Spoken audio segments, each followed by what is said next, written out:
j'ai trouvé les bons joints dans mes joints de fourche hydraulique et air RockShox. Alors pour l'arrière, celui-là nickel. Pour l'avant, celui-là va nickel. En fait, c'est les joints toriques de la Dual Air, l'acide. It's right here. Bon, bon, et en plus ça force un peu pour entrer, donc c'est nickel, ça fait l'étanchéité. Et celui-là, pareil, juste ce qu'il faut. J'ai essayé, même en mettant le machin, la biellette, ça bouge nickel, c'est parfait, c'est encore mieux que les feutres. Bon allez, on monte. Alors, on commence par l'arrière, la graisse, on retourne, je prends la graisse dans le pot, l'arrière c'est la grosse, c'est celle-là, et j'en mets au centre déjà. De toute façon,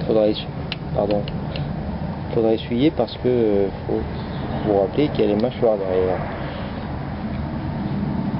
Donc moins il y a de graisse, j'allais dire, mais il ne faut pas du tout de graisse sur les mâchoires. Hein. Et j'en mets sur le trou. Hop, ça va à l'intérieur. Donc j'enquille, je ramasserai le surplus dessus et dessous. Bordel, j'ai oublié mon chiffon. Vous voyez toute la graisse? Bon, donc ça va là, je le mets dans l'alignement. Le bon joint torique, alors que d'habitude, normalement, c'est pas d'habitude, c'est normalement, c'est pas un joint torique. Et bon, j'ai que ça sous la main, et à mon avis, ça va bien mieux que le feutre. Voilà. Ça joue nickel. Et il me manque mon chiffon, donc je vais arrêter là. Et j'ai retrouvé mon chiffon. Donc on essuie bien. Et j'espère que ce sera clair, parce que j'ai changé de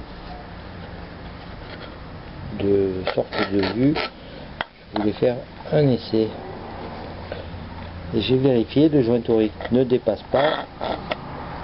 Donc ça ira bien pour mettre la biellette. Bien essuyer surtout, hein. Là, avec la chaleur, ça peut couler et aller sur les ferros d'eau. Ce que j'appelle ferros d'eau, en fait, c'est les garnitures. J'ai toujours appelé ça les ferros d'eau, moi je sais pas pourquoi. Allez, à la suivante, mais bon, c'est pareil. Et bien au passage, par rapport au poste de C20 de Philippe de l'année dernière, ou même peut-être avant, j'ai enfin les 3 modèles existants de biellette. Voilà, c'est petit parce que c'est en bas, hein. Si je mets mes moteurs, ce sont les mêmes. Alors, ça c'est les dernières sorties, je pense, j'en sais rien. En tout cas, c'est pas au début. Ça c'est de la tôle, regardez, repliée, soudée au milieu, c'est de la tôle repliée, sans plus. C'était pour l'avant par contre. Ici, je pense que c'est la première, c'est la moulée. Elle est là. Et ici, c'est celle que je suis en train de faire. Vous voyez que c'est pas du tout la même chose. Elle est très légère aussi, c'est sans doute de l'allure, de toute façon. Mais elle est faite différemment. Regardez.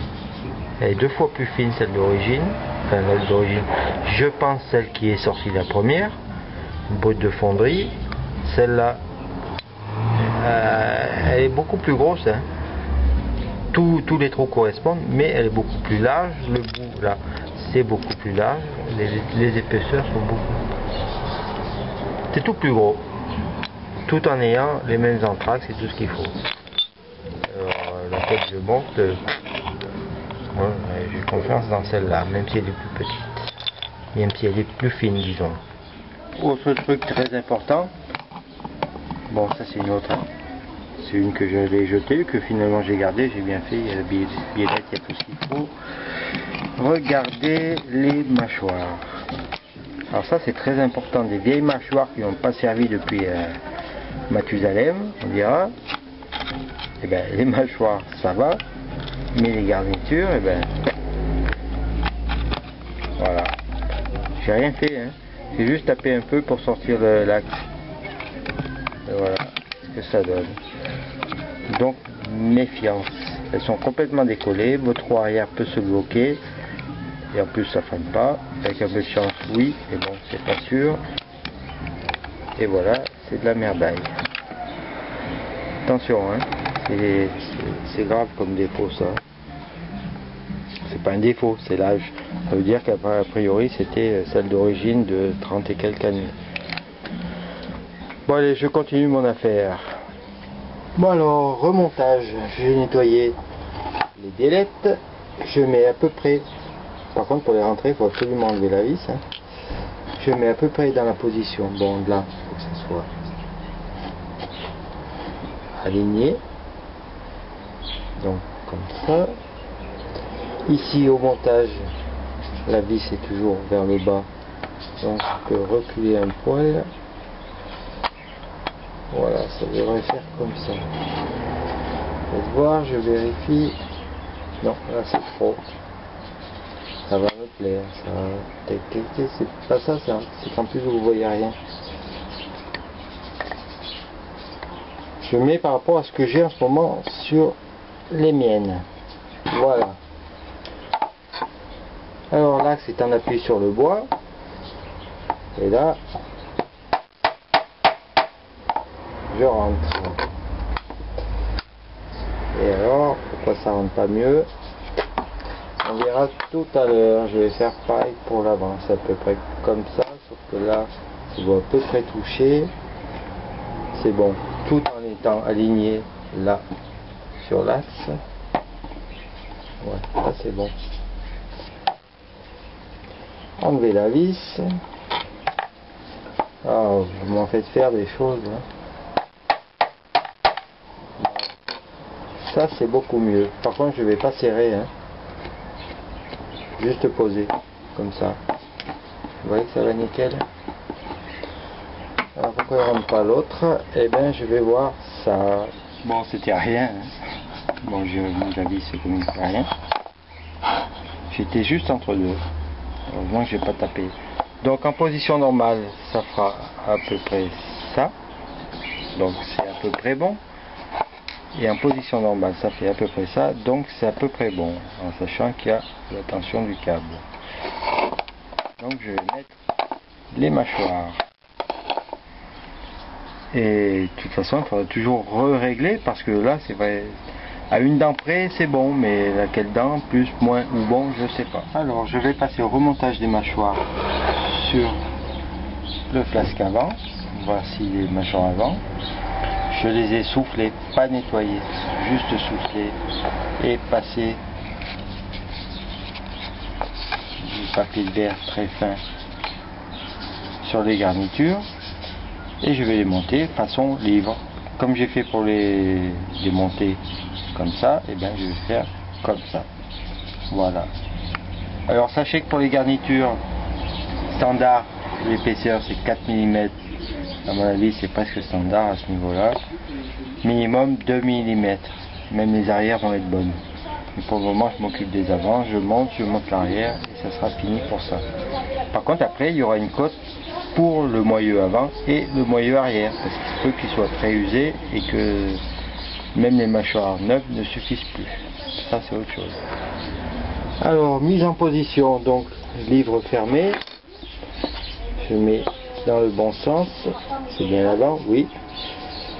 Alors en haut, le plat il est en bas. Et je me suis trompé de sens. Saloperie. J'y crois pas des conneries pareilles.